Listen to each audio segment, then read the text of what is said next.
Imagine se tornar viúva aos 14 ou 15 anos de idade. Ouça como Pandita Ramabai descreveu a situação das viúvas adolescentes que ela observou enquanto crescia na Índia no século XIX. Meninas de 14, 15 anos que mal sabem o motivo pelo qual são cruelmente privadas de tudo o que gostam, são frequentemente vistas com semblantes tristes, os olhos inchados de tanto derramar lágrimas amargas. Elas ficam felizes em encontrar um canto escuro onde possam esconder os seus rostos, como se tivessem feito algo vergonhoso ou criminoso. A viúva deve usar uma única vestimenta grosseira, branca, vermelha ou marrom.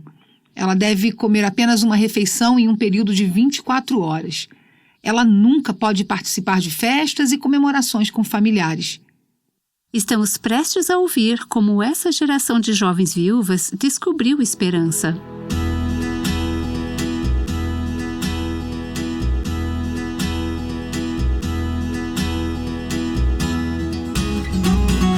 Este é o podcast Aviva Nossos Corações com Nancy DeMoss Wogemuth, autora de Escolhendo o Perdão, na voz de Renata Santos. Para ouvir os 3 primeiros episódios dessa série, você pode acessar o nosso site avivanossoscorações.com, visitar o aplicativo do Revive Our Hearts disponível na App Store e no Google Play ou clicar na aba Podcasts no nosso canal do YouTube. Não preciso dizer que há muita dor e injustiça acontecendo no mundo hoje. Recentemente ouvi uma história sobre empresas de resíduos hospitalares transportando restos fetais. Só de pensar nisso foi tão triste e horrível, considerando tudo que está por trás dessa prática. Mesmo que não seja mais algo tão incomum, ainda é uma tragédia. Além disso, questões como o tráfico humano aparecem frequentemente nas manchetes. Temos milhões de refugiados ucranianos, mulheres e crianças maltratados em meio à guerra, cidades tomadas pelo crime, fentanil e opioides sendo contrabandeados para o nosso país, causando dezenas, talvez centenas de milhares de mortes. Esses são apenas alguns dos tipos de problemas que enfrentamos diariamente. Então, Dana, como respondemos a essas injustiças? Como você responde e como nós respondemos a essas injustiças são perguntas diferentes. Acho que muitas pessoas olham para essa longa lista e pensam: não há nada que eu possa fazer. Elas se sentem impotentes, não sabem o que fazer, então não fazem nada.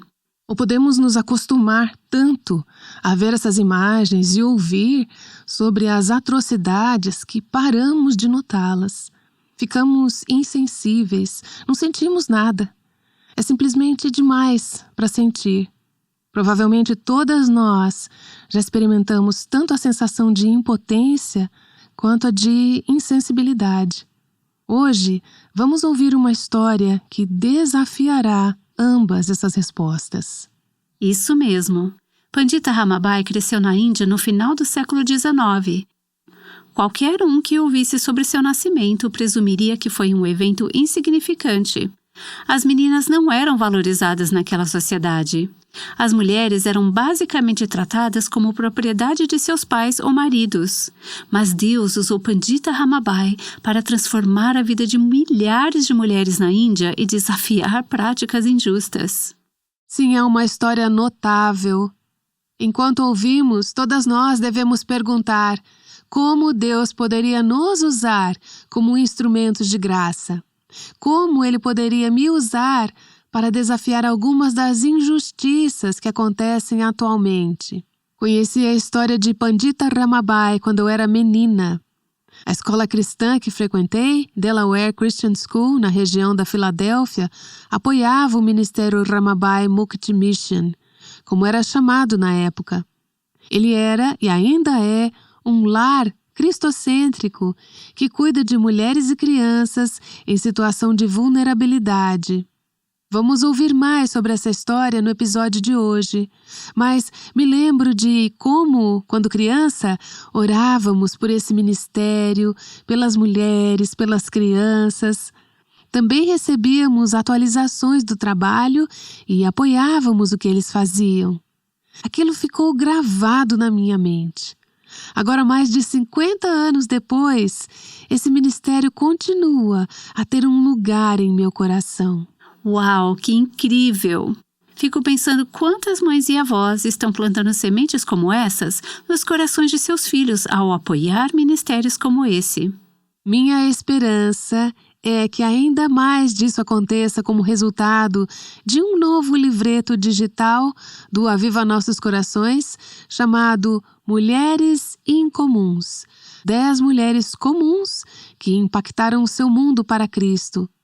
Que você, querida ouvinte, possa adquirir ao fazer uma doação de qualquer valor ao Aviva Nossos Corações, através do link na transcrição deste episódio, o qual você pode encontrar no nosso site www.avivanossoscorações.com. Após realizar a sua doação, envie um e-mail para contato@avivanossoscorações.com com o comprovante e informe que gostaria de receber o recurso. Pandita Ramabai, fundadora do Ramabai Mukti Mission, é uma das 10 mulheres destacadas em nosso livreto.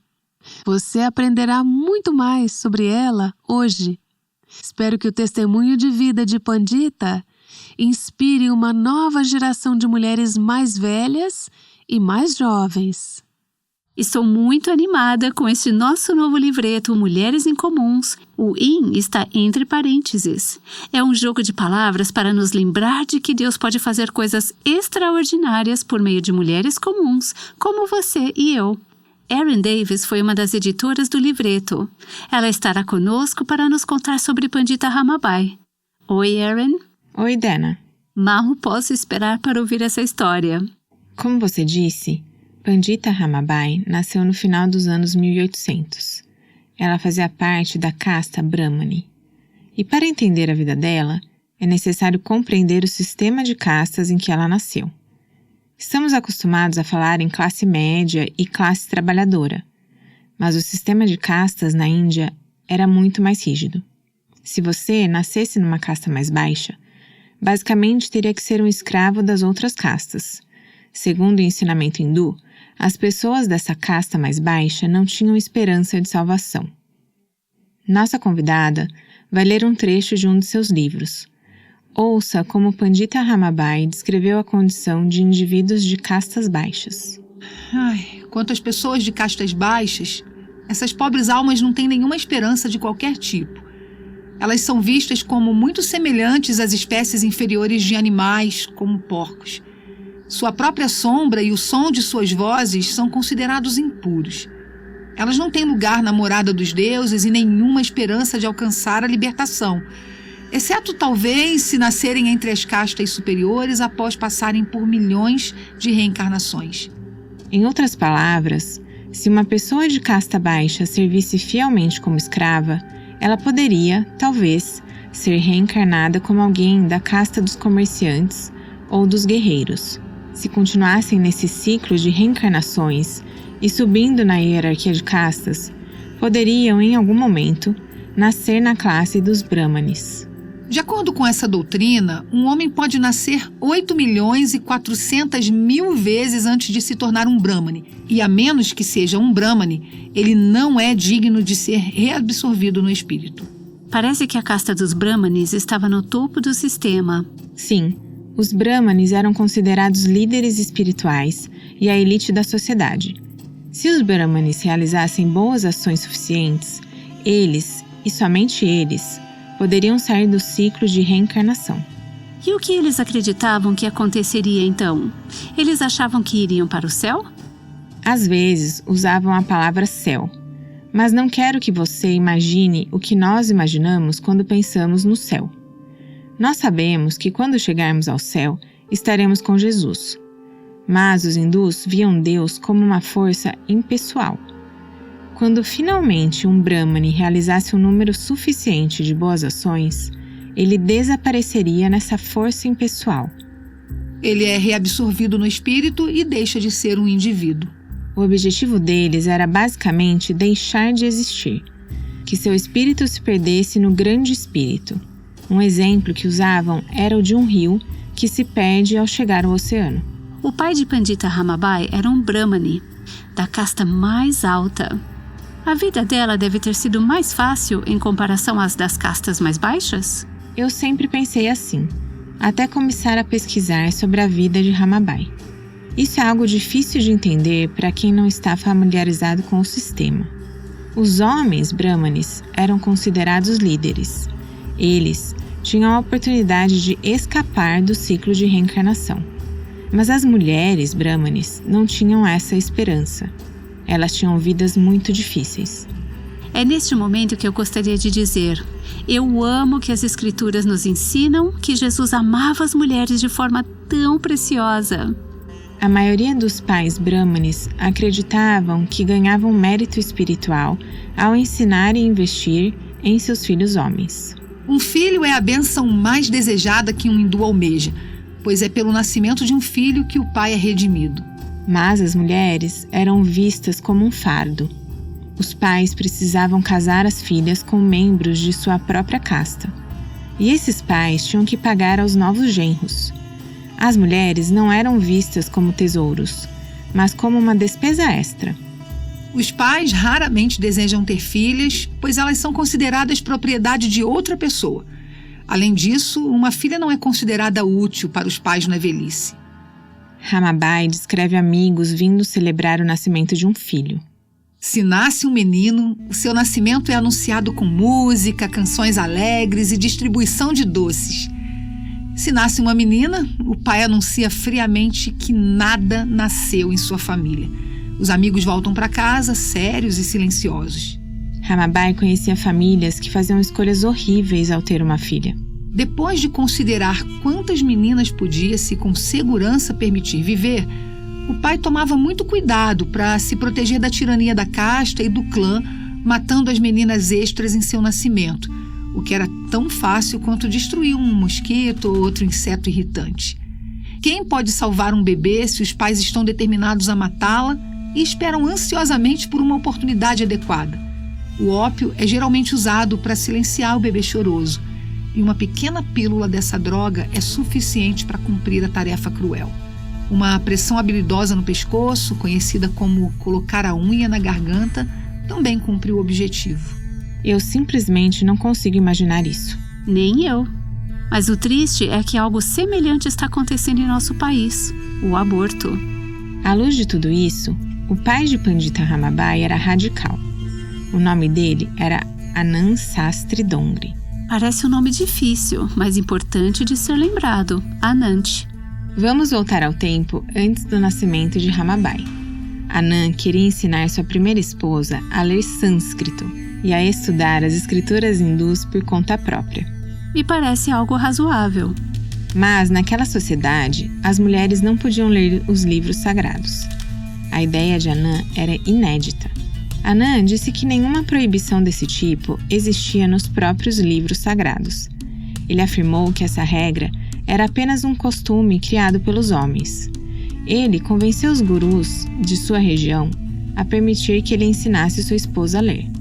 Ele foi até sua primeira esposa, ansioso para começar sua educação religiosa, e ela disse: "De jeito nenhum, eu não devo ler os livros sagrados." Pouco tempo depois, ela morreu. Anand se casou novamente, e não sei se você está pronta para isso, com uma menina de 9 anos. Não, eu não estou pronta para isso. Isso me faz, mais uma vez, agradecer ainda mais pela forma como o cristianismo vê e ensina como as mulheres devem ser tratadas. Quantos anos Anand tinha quando se casou com essa menina de 9 anos? Ele tinha 44. O quê? Eu com certeza não estava pronta para ouvir isso. Eu nem consigo imaginar. Tenho um filho de 9 anos e estou perto dos 44. Acho que agora é um bom momento para explicar outra coisa. Dissemos que as mulheres de castas altas tinham vidas difíceis.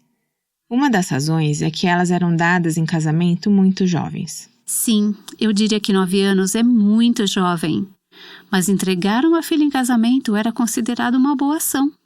Quanto mais cedo o ato de dar uma filha em casamento for cumprido, maior é o mérito, pois assim os pais têm direito a grandes recompensas no céu. Quando os pais encontravam um pretendente elegível dentro de sua casta, aproveitavam a oportunidade. Muitas meninas são dadas em casamento literalmente enquanto ainda estão em seus berços. Em toda a Índia, o período comum para casá-las com os homens brahmanes é de 5 a 11 anos. Uma menina prometida em casamento como essa, geralmente se mudaria para a casa da família de seu marido. Gerações de uma mesma família viviam juntas, e a noiva tinha que obedecer à sua sogra. Quebrar o espírito da jovem noiva é uma parte essencial da disciplina dessa nova moradia. Assim, essas noivas crianças não tinham muito tempo para estudar, talvez 2 ou 3 anos. Meninas de 9 e 10 anos, quando recém-saídas da escola e dadas em casamento, são totalmente proibidas de ler ou de escrever, porque é uma vergonha para uma jovem ou menina segurar um papel ou livro na mão ou ler na presença de outros na casa do seu marido. Esses casamentos não eram consumados até que as noivas se tornassem adolescentes. Nesse ponto, a noiva vivia basicamente como escrava de seu marido, trancada em casa, isolada do mundo. Outra coisa difícil para nós entendermos. Uma família podia ser de casta alta, mas pobre. Famílias ricas, de castas altas, escolhiam os pretendentes mais elegíveis. Isso tornava as meninas pobres de castas altas ainda mais vulneráveis. Pais pobres não têm a vantagem de casar suas filhas com rapazes de famílias prósperas, e como devem casá-las com alguém, frequentemente acontece que meninas de 8 ou 9 anos são dadas a homens de 60 ou 70 anos, ou a homens completamente indignos das jovens donzelas. Então Anand, um homem de 44 anos, se casou com uma menina de 9 anos chamada Lakshmibai. E quando ela atingiu a idade apropriada, eles começaram uma nova família. E foi assim que Pandita Ramabai veio ao mundo. Ela, seu irmão e sua irmã se juntaram aos pais, dedicando todo o tempo ao estudo dos textos religiosos hindus e realizando o que achavam ser boas ações. Estou na beiradinha da minha cadeira, Aaron. Tenho que perguntar. Ramabai foi dada em casamento quando era jovem? Boa pergunta. Você pensaria que sim, mas o pai dela, Anand, era um reformador. Ele não ofereceu Ramabai em casamento quando era criança. E desafiando o costume, ela aprendeu sânscrito com os pais e se tornou uma grande estudiosa da religião. A princípio, eles tinham uma casa nas montanhas, mas como parte de fazer boas ações, Anand deu todo o seu dinheiro. Então, a família começou a peregrinar pelo país. Meu pai e minha mãe estavam sempre viajando de um lugar sagrado para outro, permanecendo em cada local por alguns meses, banhando-se no rio ou no tanque sagrado, visitando templos, adorando as imagens dos deuses nos templos. Eles recitavam textos religiosos em público, e as pessoas lhe davam presentes como comida, dinheiro ou roupas. Parecido com pregadores de rua que vivem de doações. Sim, e isso funcionou por um tempo. As pessoas achavam que estavam ganhando mérito espiritual ao presenteá-los. Mas veio uma fome e eles não conseguiram sustentar este estilo de vida. O pai, a mãe e a irmã de Ramabai acabaram morrendo. Ela tinha 16 anos. Nós éramos orgulhosos demais para mendigar ou fazer trabalhos servis, e de qualquer maneira ignorantes quanto a ganhar a vida honestamente. Nada além da fome estava diante de nós. Meu pai, a minha mãe, a minha irmã morreram de fome em poucos meses. Ramabai passou sua vida estudando o hinduísmo e buscando realizar boas ações, como banhar-se em rios sagrados e peregrinar a lugares especiais. Mas ela não sentia que isso a aproximava de Deus. Meu irmão e eu sobrevivemos. Vagamos de um lugar para outro, visitando muitos templos, banhando-nos em muitos rios, jejuando, realizando penitências, adorando deuses, árvores, animais, brahmanes e tudo o que nós conhecíamos por mais de 3 anos após a morte de nossos pais e irmã mais velha. Caminhamos mais de 4.000 milhas a pé sem nenhum tipo de conforto. Cumprimos todas as condições estabelecidas nos livros sagrados, seguimos todas as regras, tanto quanto o nosso conhecimento permitia. Mas os deuses não estavam satisfeitos conosco e não se manifestaram a nós. Durante essas visitas a templos, ela e seu irmão descobriram alguns sacerdotes desonestos. Esses sacerdotes manipulavam os peregrinos para obter vantagens pessoais. Isso afetou a fé de Ramabai no hinduísmo? Sim, mas quando ela e seu irmão chegaram a Calcutá, muitos dos brahmanes lá ficaram impressionados com seu conhecimento. Eles nunca tinham conhecido uma mulher com uma formação tão erudita. Alguns dos gurus de Calcutá disseram: a deusa do conhecimento veio até nós em forma humana. A deusa hindu do conhecimento era chamada de Sarasvati. Esses gurus deram esse nome a Pandita. Às vezes você vê seu nome escrito como Pandita Ramabai Sarasvati. Mas o nome dela era Pandita Ramabai? Na verdade, não. A palavra Pandit era um título de honra dado a homens de grande conhecimento. Nenhuma mulher tinha sido chamada de Pandit antes. Mas Ramabai era tão erudita que os líderes criaram uma versão feminina desse título e o deram a ela. Por isso, ela é chamada de Pandita Ramabai. Parece que seu profundo conhecimento do hinduísmo estava lhe dando notoriedade. Exatamente. Por volta dessa época, Ramabai encontrou missionários britânicos. Eles lhe deram uma Bíblia em sânscrito. Ler a Bíblia não teve um efeito imediato, mas uma semente deve ter sido plantada. Enquanto isso, ela se aprofundou nos textos hindus. Ela foi incumbida de ensinar mulheres em Calcutá. Ela queria se preparar, então releu os documentos antigos e ficou cada vez mais perturbada. Ela leu textos como este: uma esposa fiel que, após a morte, deseja habitar com seu marido nunca deve fazer nada que possa desagradar aquele que tomou sua mão, esteja ele vivo ou morto.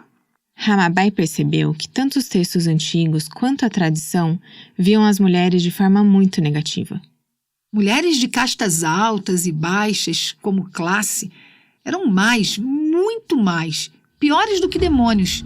A única esperança de alcançar a tão desejada libertação do karma e seus resultados, ou seja, incontáveis milhões de nascimentos e mortes e sofrimentos inenarráveis, era adorar seus maridos. Um marido deve ser constantemente adorado como um deus por uma esposa fiel. É dito que o marido é o deus da mulher, não há outro deus para ela. Se uma esposa obedecer ao marido, por essa razão apenas, será exaltada no céu. Os meus olhos estavam sendo gradualmente abertos e eu estava despertando para minha própria condição desesperadora como mulher. Então, ela tomou uma grande decisão. Aos 22 anos, Ramabai desafiou radicalmente a tradição. Ela se casou com um homem de casta mais baixa. Casamentos entre castas não podem ocorrer sem envolver sérias consequências e tornar os transgressores em párias. Aaron, imagino que essa decisão deve ter representado uma ruptura com a tradição religiosa que ela passou a vida estudando. Acho que você imaginou corretamente. Mas, com menos de 2 anos de casamento, o marido de Ramabai morreu. Ela ficou sozinha com uma filha de 1 ano. Ela ficou viúva.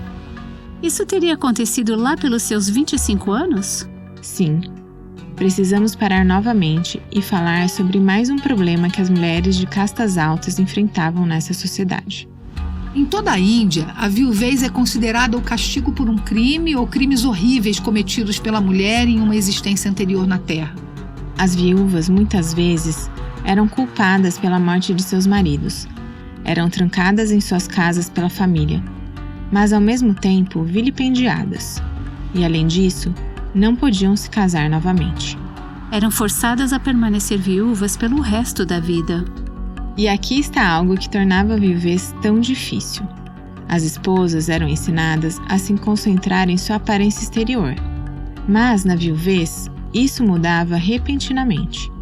Assim que o marido morre, elas são privadas de todos os ornamentos de ouro e prata, das roupas de cores vivas e de todas as outras coisas que elas amam ter ao seu redor ou usar em si mesmas.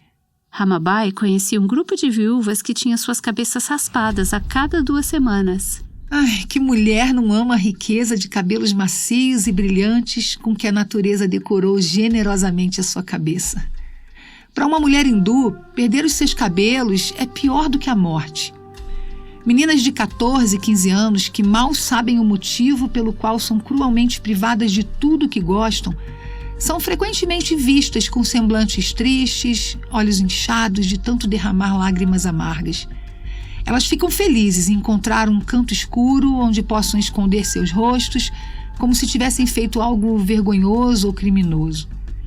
A viúva deve usar uma única vestimenta grosseira, branca, vermelha ou marrom. Ela deve comer apenas uma refeição em um período de 24 horas. Ela nunca pode participar de festas e comemorações com familiares. E pense nisto. As mulheres se casavam aos 8 ou 9 anos com homens mais velhos. Isso significava que havia muitas viúvas. Meninas de 9, 10 ou 13 anos, cujos noivos já morreram, são viúvas virgens. E estas, se forem de famílias de alta casta, devem permanecer solteiras por toda a vida.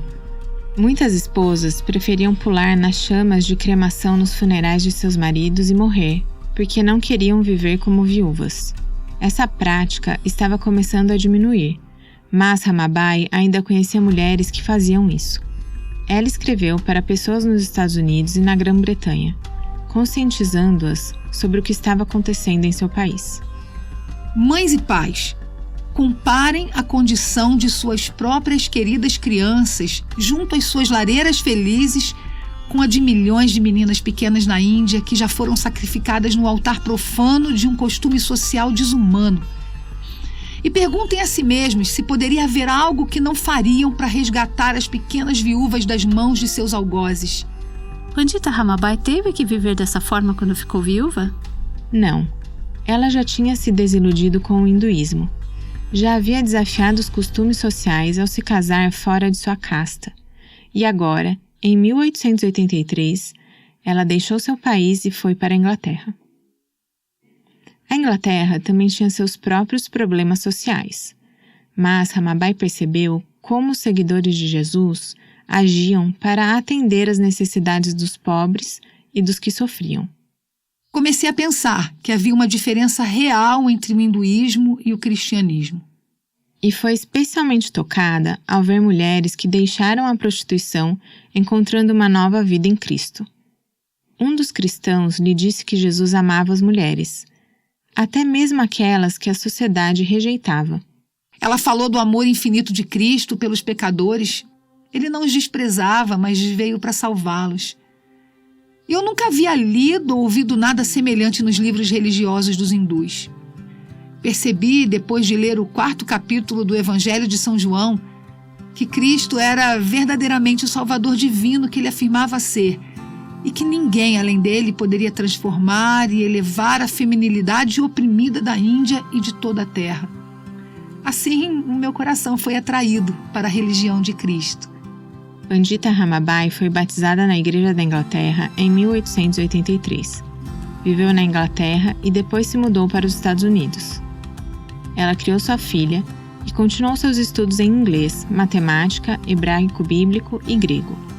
Mas nunca se esqueceu das mulheres sofredoras na Índia. A única coisa necessária para a disseminação geral da educação entre as mulheres na Índia é um grupo de pessoas, dentre elas mesmas, que faça disso o trabalho da sua vida, ensinando por preceito, por exemplo, as suas compatriotas. E assim ela voltou. Em 1889, Pandita Ramabai retornou à Índia e fundou uma escola para meninas. Isso aconteceu 6 anos após sua partida. Eu sentia como se estivesse indo para um país estranho, para um povo estranho. Tudo parecia muito sombrio diante de mim. Então eu caí de joelhos, entreguei-me aos cuidados do nosso amoroso Pai Celestial e parti. Ao partir, algumas dúvidas atormentavam sua mente. A minha crença religiosa era tão fraca na época que eu não tinha certeza se iria para o céu ou para o inferno após a morte. Eu não estava preparada para encontrar meu Deus. Ellen Dyer foi uma missionária britânica que testemunhou a formação de uma nova escola. Não demorou muito para que as alunas começassem a chegar, incluindo um grupo especialmente brilhante de meninas de 10 a 12 anos de idade. Era difícil acreditar que estas últimas estavam sob o cruel estigma do estado de viuvez, verdadeiras viúvas hindus, com cabeças raspadas, roupas simples em vermelho tijolo e sem nenhuma joia. Elas vêm de lares onde são tratadas como párias. Não há amor dedicado a elas, não há providência de conforto. Desejo que elas aprendam como é o mundo exterior através de fotos e livros e que possam apreciar as maravilhosas obras de Deus enquanto passeiam no jardim, estudam com um microscópio ou observam os céus da varanda no telhado. Ramabai queria que essas jovens feridas experimentassem o amor genuíno de Jesus. E 3 anos depois que essa escola abriu suas portas, a própria Ramabai experimentou esse mesmo amor. Vamos recapitular o que vimos até agora. Uau, Erin! Vamos fazer uma pequena pausa e recapitular o que vimos até aqui. Parece que ao longo de toda essa história, Pandita Ramabai estava se esforçando para se conectar com Deus. No começo, ela via Deus como um espírito impessoal que exigia boas obras. Mas ela nunca conseguia fazer o suficiente. Ela precisaria realizar boas obras por até 8 milhões de vidas para ter a chance de alcançar a Deus. Mas ouça, nosso propósito não é isolar o hinduísmo. Todos nós tentamos nos esforçar, conquistar mérito para justificar nossa existência. No fundo, todas sabemos que nos falta algo. Todas sentimos que precisamos fazer algo para compensar nossas falhas. Nem todas nós nos banhamos em rios sagrados ou adoramos em santuários como a jovem Ramabai fazia. Mas todas nós somos tentadas a perseguir nossos próprios tipos de ídolos. As igrejas ocidentais estão cheias de pessoas tentando fazer boas obras suficientes para se tornarem justas diante de Deus. E não cristãos em todos os lugares tentam provar seu valor, galgando a escada do sucesso. Mas a realidade é que nosso pecado, nossa rebeldia contra Deus, torna impossível fazermos o suficiente para nos acertarmos com Ele. Nunca conseguiremos progredir no sistema porque Deus é perfeito e nosso pecado nos separa dele. Parece que Ramabai tinha compreendido isso intelectualmente e sido batizada, mas ela apenas trocou uma religião por outra. Ela sabia sobre Jesus. 3 anos depois de voltar para a Índia e começar a escola, Ramabai realmente conheceu Jesus. Agora, eu conheço o Senhor Jesus como meu salvador pessoal e tenho a alegria de uma doce comunhão com Ele. A minha vida está cheia de alegria porque o Senhor Yahvé é minha força e meu cântico, e Ele também se tornou a minha salvação. Ela percebeu que Jesus se tornou homem e viveu uma vida perfeita. Ele foi o único a merecer mérito por suas ações, mas ele se tornou um pária. Ele foi punido pelos nossos pecados, morrendo em uma cruz.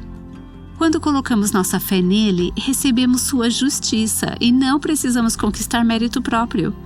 Ele ressuscitou, dando-nos a esperança de uma vida eterna com um Pai amoroso. Ramabai pôde parar de se esforçar. Em vez disso, ela podia se apoiar inteiramente na justiça de Cristo. Eu mal consigo conter a alegria e guardá-la para mim mesma.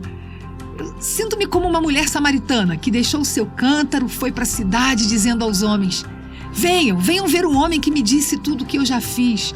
Não seria este o Cristo? Alguns pais das alunas não gostaram da nova paixão de Ramabai por Jesus e retiraram suas filhas da escola. Mas muitas outras estudantes também encontraram esperança em Cristo. E eu sinto que eu devo contar às minhas semelhantes as grandes coisas que o Senhor Jesus fez por mim. Eu tenho certeza de que, assim como foi possível para Ele salvar uma grande pecadora como eu, Ele é plenamente capaz de salvar outros. A única coisa que eu devo fazer é falar para as pessoas sobre Ele, sobre o seu amor pelos pecadores e sobre o seu grande poder para salvá-los. Na verdade, alguns financiadores americanos da escola ameaçaram cortar os fundos. Esses doadores afirmavam ser cristãos, mas ficaram desconfortáveis com o entusiasmo de Ramabai em compartilhar o Evangelho. Mas isso não a deteve. Porque uma necessidade me é imposta. Sim, ai de mim se eu não pregar o Evangelho. Eu sou obrigada a contar ao maior número possível de homens e mulheres que Cristo Jesus veio para salvar pecadores como eu. Ramabai imaginava um lugar onde os alunos não apenas aprenderiam a ler, mas também estudariam a Bíblia e construiriam o reino de Deus. Eu desejava muito que houvesse algumas missões fundadas neste país que fossem um testemunho da fidelidade do Senhor ao seu povo e da veracidade do que a Bíblia diz de uma forma prática. Perguntava repetidamente a mim mesma por que alguns missionários não vinham fundar missões de fé na Índia. E então o Senhor me disse: por que você mesma não começa a fazer isso em vez de desejar que outros o façam? Pandita Ramabai comprou 100 acres de terra e fundou a Multi Mission. Lá, os alunos poderiam aprender agricultura e o ministério seria autossustentável. Sua filha trabalhou ao lado dela e um dia passou a liderar toda a missão. Uau! Deus a capacitou a fazer algo a respeito da falta de educação para meninas, especialmente em sua cultura. Sim, mas os desafios dela estavam longe de acabar. Em 1896, uma fome devastou a Índia. Isso deve ter trazido memórias dolorosas, já que os pais e a irmã de Ramabai haviam morrido em uma fome anterior. Desta vez, ela e sua equipe viajaram para os lugares mais afetados. Eles localizaram órfãos e convidaram centenas de estudantes para a escola. Meninas e meninos chegaram. Eles receberam educação e treinamento prático para a vida e ouviram o Evangelho. Em 1905, Ramabai ouviu falar de avivamentos acontecendo ao redor do mundo. Ela reuniu 70 pessoas para começar a orar por um avivamento na Índia. E nos anos seguintes, esse ministério viu centenas de pessoas se converterem a Cristo. Eles tiveram seus olhos abertos ao ler a palavra de Deus, e muitos foram verdadeiramente convertidos e salvos para o louvor e glória de Deus. Eu agradeço a Deus por me permitir ver várias centenas de minhas irmãs, as filhas do meu amor e oração, gloriosamente salvas. Em 1907, ela escreveu: há mais de 1.500 pessoas vivendo aqui. Não somos ricos, nem grandiosos, mas somos felizes recebendo nosso pão diário diretamente das mãos amorosas de nosso Pai Celestial, sem ter um pedaço a mais além do que precisamos, sem nenhuma conta bancária em lugar algum, nenhum fundo patrimonial ou renda de qualquer fonte terrena, mas dependendo inteiramente de nosso Pai, Deus. Não temos nada a temer de ninguém, nada a perder e nada a lamentar. O Senhor é o nosso tesouro inesgotável. Enquanto tudo isso acontecia, Ramabai embarcou em sua última grande obra. Ela traduziu a Bíblia para o Marathi. O que é Marathi? É a língua comum na região onde ela vivia. O ministério imprimiu a tradução de Ramabai e distribuiu cópias gratuitamente, sem cobrar nada. Ela faleceu no dia 5 de abril de 1922, aos 63 anos. Foi mãe, estudiosa, educadora e agente de reforma social. Me sinto tão inspirada pela vida dessa mulher. O que aconteceu com a missão? Hoje, a Multi Mission continua servindo órfãos, pobres, viúvas e pessoas com deficiência. Que história incrível e encorajadora. Nancy, você se sente encorajada pela vida dessa mulher? Sim, foi maravilhoso para mim ser lembrada de como Deus usou essa mulher. Ela é pouco conhecida hoje, mas realmente fez uma contribuição significativa em sua época. Aliás, obrigada a você e a Erin por nos contarem essa história, por serem nossas guias e por nos apresentarem essa mulher tão especial. Obrigada a você, Nancy. Antes de você mencioná-la para nós, eu não tinha a menor ideia da existência dela. E olha que sou louca por biografias cristãs. Vou estudar a vida dela mais a fundo nas próximas semanas. Penso que Ramabai nasceu numa época em que todas as mulheres eram vistas como comuns, mas Deus fez coisas extraordinárias por meio dela. Não é isso que vemos quando olhamos para qualquer pessoa que Deus usou na história da igreja, nas escrituras e nos anos que se seguiram? Todas nós nos sentimos comuns na maior parte do tempo. Somos comuns, somos inadequadas para realizar feitos do tamanho de Deus. Compartilhei isso com um grupo de nossas embaixadoras esta semana, dizendo: é raro se passar um dia em que eu não me sinta realmente inadequada e desqualificada para fazer o que Deus me chamou para fazer. Acho que essa é uma boa posição para se estar, porque servimos a um Deus extraordinário. E Ele pode fazer coisas extraordinárias em nossas vidas, de acordo com a sua vontade e prazer, da forma como Ele escolhe nos usar. Erin, gostaria que você lesse uma das perguntas do seu livro que nos ajuda a refletir sobre a história de Ramabai. Claro, aqui está. Ao estudar o hinduísmo, Pandita achou as práticas hindus fúteis e desprovidas de esperança. Através de sua insatisfação, Deus atraiu Pandita para si. De quais formas Deus tem usado a insatisfação em sua vida para mostrar que Ele é o único que pode verdadeiramente satisfazer sua alma? Deina, você consegue pensar em como Deus usou a insatisfação em sua vida para lembrá-la de que Ele é o único que pode verdadeiramente satisfazer a sua alma? Eu diria que, neste momento da minha vida, tudo que me insatisfaz, seja uma decisão ou uma decepção, Deus sempre usa para me fazer correr de volta para Ele. Isso sempre me leva a buscá-lo e dizer: me ajude. Minha mentora este ano me fez orar a seguinte oração: Senhor, amarra minha vontade à tua vontade. Não há como uma decisão ou decepção fazer algo além de me levar ao coração dele se eu estiver orando dessa forma. É verdade. Como costumamos dizer aqui, qualquer coisa que me faça precisar de Deus é uma bênção, né? Erin, e você? Consegue pensar em uma forma como Deus usou a insatisfação em sua vida para mostrar que Ele é o único que pode verdadeiramente te satisfazer? Tenho enfrentado algumas questões no meu corpo agora, que vão de incômodas a realmente desanimadoras. Eu não gosto disso. Não gosto de algumas das mudanças que estou tendo que fazer. Não gosto de alguns dos remédios que estou tendo que tomar. Mas isso me levou de volta a Deus e a sua palavra, a ouvir novamente as coisas que Ele disse sobre descanso e sobre buscá-lo em primeiro lugar. Não amo o fato de estar aprendendo essas lições da forma mais difícil, mas Deus certamente está usando essas situações. Obrigada por compartilhar isso com a gente, Erin. Acho que você acabou de falar por muitas outras pessoas que podem estar nos ouvindo agora e que estão lidando com coisas semelhantes. Senhor, eu oro por Erin e por seu corpo que tu criaste.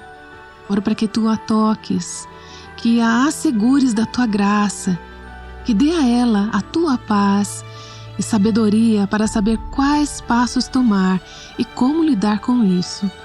Acima de tudo, eu oro por Deina, por Erin, por mim mesma e por cada ouvinte, que tu uses as coisas que nos frustram para nos levar ao teu coração e nos ajudes a encontrar uma satisfação mais profunda em ti. Amém. Este é o tipo de discussão que eu espero ver nosso novo livreto gerar. Erin e Deina, eu queria que tivéssemos mais 1 ou 2 horas para continuar essa conversa. Espero que grupos de mulheres em todos os lugares, seja por telefone, Zoom ou pessoalmente, tenham o tipo de conversa que tivemos hoje sobre os capítulos deste recurso. Espero que você, querida ouvinte, adquira um exemplar e seja inspirada pelas histórias dessas mulheres. À medida que você ler cada capítulo, quero incentivar você a se aprofundar nessas questões. Melhor ainda, faça isso com um grupo de mulheres e afiem-se mutuamente. Bom, esse foi o último episódio da série Mulheres Incomuns que Fizeram a Diferença para Deus. Lembre-se que, como dissemos no começo deste episódio, você pode adquirir o livreto Mulheres Incomuns, 10 mulheres que impactaram seu mundo para Cristo, fazendo uma doação de qualquer valor ao Aviva Nossos Corações, através do link na transcrição deste episódio, o qual você pode encontrar no nosso site avivanossoscorações.com. Após realizar a sua doação, nos envie um e-mail para contato@avivanossoscorações.com com um comprovante e informe que gostaria de receber o recurso. Esperamos que ao ler este livreto você conheça e se inspire na história de outras mulheres piedosas que, embora comuns, confiaram de todo o coração em um Deus extraordinário que operou maravilhas através de suas vidas, impactando milhares de pessoas até os dias de hoje. Amanhã esteja conosco para acompanhar um novo episódio chamado O Poder da Coragem de uma Mãe. Você vai ouvir a história de Wan Jian, uma mãe que disse sim, Senhor, e descobrir como seu legado de obediência e fidelidade repercutiu nas vidas de mulheres de gerações futuras. O Aviva Nossos Corações é o ministério em língua portuguesa do Revive Our Hearts, com Nancy DeMoss Wogemuth, chamando as mulheres à liberdade, à plenitude e à abundância em Cristo.